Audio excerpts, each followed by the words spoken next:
Okay, we have just seen the simulated experiment including the capacitor and resistor. So here we will try to understand what we have seen using mathematical theory. Okay, so here we have a similar circuit with this battery and a resistor and a capacitor and also a switch. Okay, so what will happen if we turn the switch onto A, right? Then of course you can see that the complete loop is formed, so therefore the current will start to flow following the arrow shown here, and then let's call the current I. And first we will try to explain it qualitatively and then try to use some mathematics. Okay, so initially in the beginning the current will flow out from the battery and go through the resistor and then finally try to reach the capacitor. Okay, and then of course in the beginning there was nothing inside the capacitor, but as time goes on the charges will start to accumulate in the capacitor. As you can see, according to the direction of the EMF device, you can see that there will be positive charges here and negative charges here. Okay, and then when the charges are accumulated according to Q equals CV, the potential difference will appear across the capacitor, and then as you can see, when there are many charges inside the capacitor, the potential will also very big, and then when the potential difference in the capacitor reaches VEMF, which is supplied by this EMF device, then there will be zero potential difference across R. So in this case, according to Ohm's law, there will be also no current flowing through the resistor. That's when the current will stop flowing, right? Okay, so let's try to use the mathematical equations to explain what we have just said. Okay, so what kind of rule do we use in this case? Of course, let's try to use a loop rule because we have a complete loop. So starting from this position, let's go around the circuit clockwise. So first we come across this EMF device, so plus VEMF, and then the current I is going through this R, so therefore it has to be minus IR. And then let's call the voltage across this capacitor as V. And then here we have just seen that it will be plus charges on the upper side and negative charges on the lower side. So therefore, if you follow the direction of the current, the change in potential will of course be minus V, right? So that is why we have minus here. And then of course Q equals CV, so therefore V equals Q divided by C. Okay, and then we finally come back to the original position. So the total summation becomes 0. That is the loop rule. Okay. And then here, what we have to realize is that, in fact, this current and the charge are not independent from each other, but they are related. How are they related? They are related by this equation. So current is the time derivative of the charge. So you can insert this into the equation and summarize it this way. Okay, so VEMF has moved to the right-hand side. So here we have to realize that VEMF is in fact a constant. It does not change with time. And C is also constant. R is also constant. So here we have only one variable. You know, time is not a variable. But it's I'm sorry. Time is not independent variable. So time just flows, right? So we have only one variable we have to find out, which is Q, okay? And in this case, this type of equation is called the differential equation because it includes the differential form of the variable. And we have seen something like this in the spring semester when we were dealing with oscillation with spring and mass. Okay, so and also you will probably learn how you can solve this type of this type of differential equation from Introduction to Mathematics or Calculus. So here we will not explain it in detail, but I will just show you the results. So the solution of this differential equation is given here. So please do me a favor. Just do it by yourself. Try to insert this q into this equation and then make sure that this equation is satisfied. Okay, that's what you have to do, and trying to figure out this is really the solution. And then how does it look? It actually includes the exponential form. So if you remember the shape of the curves in the simulation we have just did, the shape is actually the shape of the curve comes from this exponential function. And then let's try to learn something about it. At t equals 0, which means in the beginning, how much charge does it have? If you insert t equals 0 here, exponential of 0 is 1, right? So therefore 1 minus 1 becomes 0. So therefore at t equals 0, q equals 0, which means there will be no charge inside the capacitor. How about a very long time, after a very long time? So and then you have to insert t equals infinity. If you insert infinity, then exponential of minus infinity is just like 1 divided by exponential infinity, which is again like 1 divided by infinity, so it's like 0. So if this part becomes 0, then q simply becomes CV. So therefore, after a very long time, q is not 0, but is CVEMF. That is how much the charges can be stored in the capacitor. Okay. And then how about current?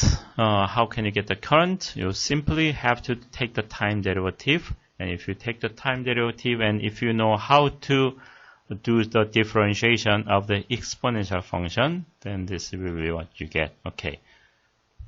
And here, let's try again what happens at time equals 0 or infinity.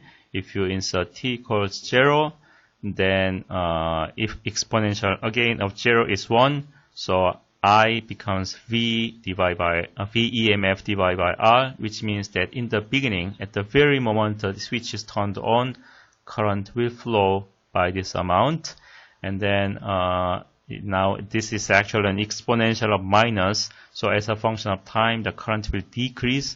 And then when the time becomes very large, which is like infinity, then exponential of minus infinity will be like 0. So finally the current will become 0. So these two solutions satisfy the behavior as a function of time that we have seen. Okay, and you can also display the graph of the charge as a function of time here. So typically the the exponential function typically look like this, right? But exponential of minus t typically look like this, right? And then here we have 1 minus exponential minus t, so that is why the graph look like this. And here we have 3 different curves showing different values of tau. Okay, I will explain this tau in the next slide. And if you understand next slide, you will also be able to understand this. Okay, please wait for that. Okay, and then suppose from the previous slide, you wait a long enough time so that the charges are fully accumulated in the capacitor, just like here. We have the positive signs implying that charges are accumulated. And then now suppose you change the switch from A to B. Then what will happen?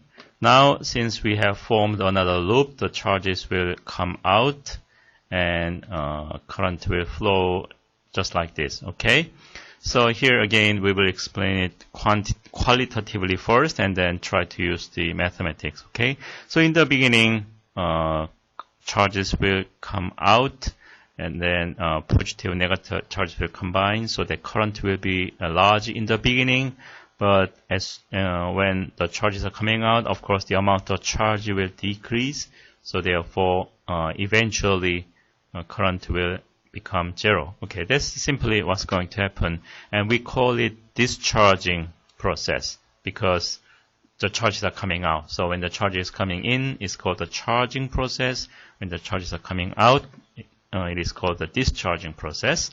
Okay, during this time, okay, we already said that. So we will try to calculate using mathematical equation. And in fact, we have already used the loop rule in the previous slide. And then compared to the case of the previous slide, it's actually the same here, except that we have no EMF device, right? Previously, we had the EMF device and then the resistor and a capacitor, but here we simply have no EMF device. So in the previous slide, we had the VEMF on the right-hand side, but here we have nothing. So it's simply 0. Okay, so instead of explaining step by step, we have just used the same equation, same differential equation from the previous slide, but simply put the right side to be 0. This is the case which is applied to the current situation. Okay, and then again we have the differential equation, including the time derivative of the Q and also the Q itself. And of course, the solution must look similar because we have a very similar differential equation with small change on the right-hand side, which is a constant, right? So in this case, again, I'm showing you the solution. And here, actually, the solution of Q looks like this. And then here, try to, again, insert this guy into this equation and make sure this equation is satisfied. And here, one new thing is Q0. What this Q0 simply means is the initial charge. Which means that you can start this process with whatever charge you have, and then equation will simply look the same. So make sure that this Q0, size of the Q0 does not matter when you insert it into this equation, okay? And then, so again, let's try to see what happens as a function of time. If you insert t equals 0, then exponential part will become 1. So at t equals 0, Q is Q0. That is the initial amount of charge. And when the time passed long, very long, then let's insert t equals infinity, and exponential of minus infinity is of course 0. So at the end, Q becomes 0. So finally there will be nothing left, right? And how about current? In the beginning, the current, of course, you also insert t equals 0, and then this part becomes 1. So current, I is minus Q0 divided by RC, okay? And this minus symbol of the current actually means that now current is flowing opposite direction with respect to what we had in the previous slide, okay? And what if you insert t equals infinity? Then again, exponential of minus infinity is just like 0. So current also becomes 0 at infinity. So in the end, there will be no current flowing, right? Okay. And this equation, this graph shows you how the current changes the function of time. And then, so this is what the exponential of minus t kind of function look like. It will start from certain value and immediately decrease. And then here again, there are 3 colors shown here. Okay, so the red curve, which is shown with some tau value with 0.5 second, is decreasing rapidly in a short time, right? But in comparison, this blue curve with tau value 2 seconds, which is larger than 5 seconds, is also decreasing, but rather decreasing slowly. Or if they're very long time after, these become more or less similar, but in a short period of time, they behave a little bit differently, right? And this tau is actually is called a time constant, capacitive time constant. Okay, it's called a capacitive time constant, and tau is defined as RC, which is actually over here. Okay, so it's just like exponential minus t divided by tau, right? So let's think about it.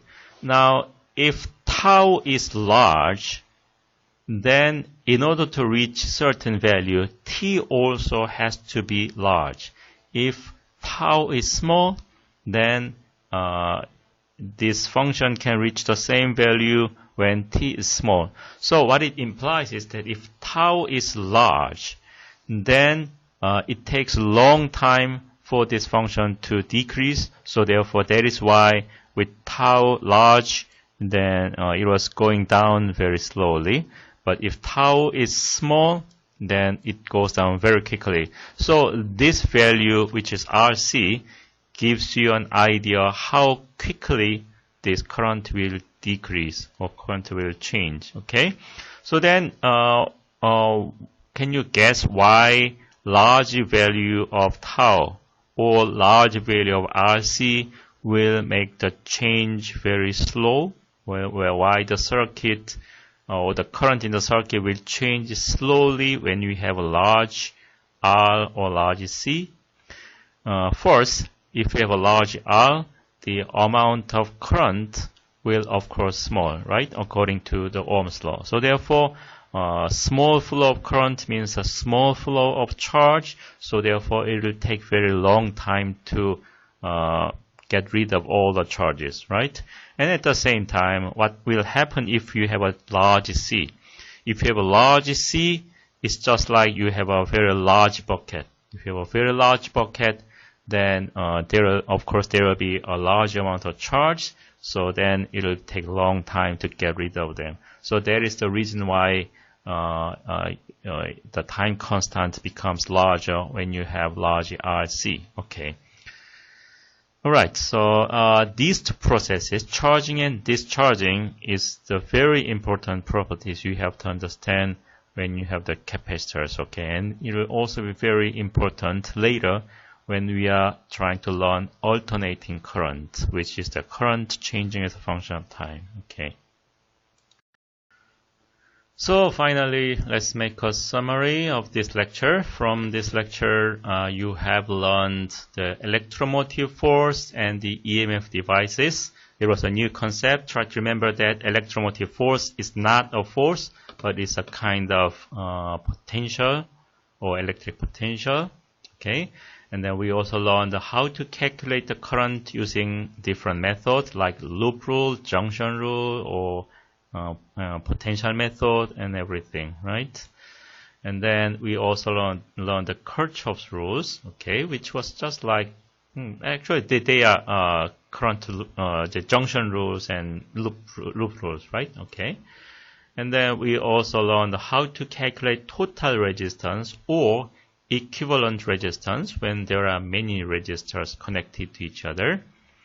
And then we finally learned how the current changes with time in circuits when there are both resistors and capacitors together. Okay. And then in the next lecture, we will study these things. And actually, important thing is that from the next lecture, we will start studying magnetism. We will study magnets. Okay. So so far we have studied the electricity, positive charges, negative charges, and their flow. But from the next lecture, we will study North Pole, South Pole, like magnets. Okay, that's what we are going to learn. And eventually, we will study how these two, electricity and magnetism, are related to each other. Okay. So, thank you for your patience. This time, the lecture was a little bit, I hope it was not too boring, but it was a little bit difficult, right? So please review it as many times as possible, and I will see you in the classroom. Okay.